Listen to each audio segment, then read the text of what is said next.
সিদনায়া মানব ইতিহাসের নৃশংস এক কারাগারের নাম। ৫৪ বছর শাসন করে আসাদ পরিবার পালিয়ে গেলেও এখনও অজস্র অগণিত মানুষ আটকে আছে অভিশপ্ত এই কারাগারে। অন্ধকার কুঠুরিতে বসে যারা প্রতি মুহূর্তে মৃত্যুর প্রহর গুনছে। আজকের প্রতিবেদনে ইতিহাসের ভয়ঙ্কর এই কারাগারের গা শিউরে ওঠা নির্মাণ কাঠামো, বন্দীদের নির্যাতনের পৈশাচিক সব পদ্ধতি সহ সিদনায়া কারাগারের ভয়াবহ সব চিত্র আমরা তুলে ধরব। বিদ্রোহীদের সাঁড়াশি আক্রমণে অর্ধ শতাব্দীর সিংহাসন ছেড়ে আসাদ পরিবার পালিয়ে যাওয়ার পরেই সামনে আসতে থাকে সিদনায়া কারাগারের বীভৎস সব চিত্র, যেটিকে বিংশ শতাব্দীর সবচেয়ে ভয়ানক কারাগার বলা হচ্ছে। এখানকার বন্দীদের অনেকেই ২০-৩০ বছর ধরে সূর্যের আলো পর্যন্ত দেখেনি। বাশারের পিতা হাফিজের আমলে গ্রেফতার অনেক বন্দী জানেই না যে কসাই হাফিজ ২৪ বছর আগেই মারা গিয়েছে। সিদনায়া কারাগারের যে জায়গায় অসংখ্য ফাঁসির রশি উদ্ধার হয়েছে তার পাশেই পাওয়া গেছে ভারী লোহার হাইড্রোলিক চেম্বার। নিরপরাধ মানুষদের ফাঁসি দেওয়ার পর এই চেম্বারের মধ্যে লাশগুলোকে চাপা দিয়ে চ্যাপ্টা করে এরপর বস্তায় ভরে ফেলত আসাদ বাহিনী। আন্তর্জাতিক গণমাধ্যমের তথ্য অনুযায়ী সিদনায়া কারাগারটি দুটি অংশে বিভক্ত। মাটির উপরের অংশকে হোয়াইট প্রিজন এবং মাটির নিচের ৩ স্তরকে বলা হতো রেড প্রিজন।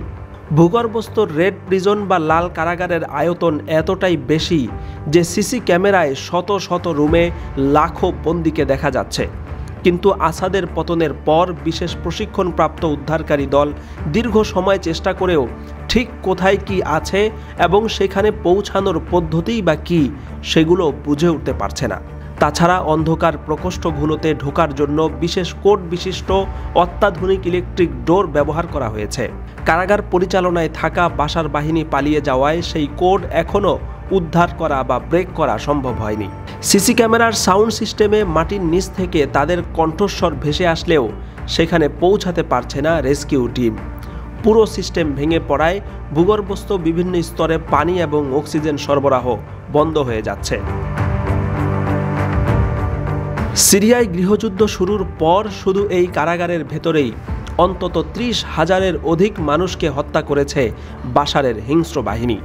তাছাড়া এখন পর্যন্ত প্রায় ২০,০০০ নারী বন্দীকে উদ্ধার করা হয়েছে, যাদেরকে দিনের পর দিন ধর্ষণের ফলে কারাগারেই জন্ম নিয়েছে শত শত অবৈধ সন্তান।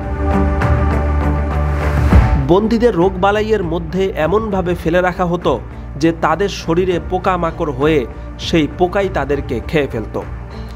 সিদনায়ার এই কারাগারে নির্যাতনের অন্তত ৭২টি পদ্ধতি আবিষ্কার করা হয়েছে, যা সুস্থ মানুষ কোনোদিন কল্পনাও করতে পারবে না। দ্রুততম সময়ের মধ্যে উদ্ধার করা না গেলে এখানে আটকে থাকা লাখো মানুষ পচে গলে মাটির সাথেই মিশে যাবে।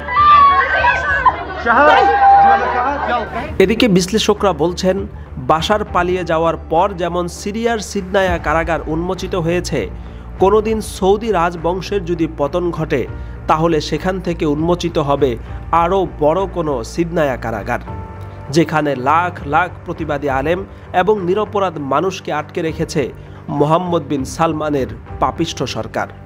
মজলুম সৌদি জনতা অভিশাপ দিচ্ছে, যে পথে পালিয়েছে বাশার আল আসাদ সেই পথেই পালাতে বাধ্য হবে মোহাম্মদ বিন সালমান।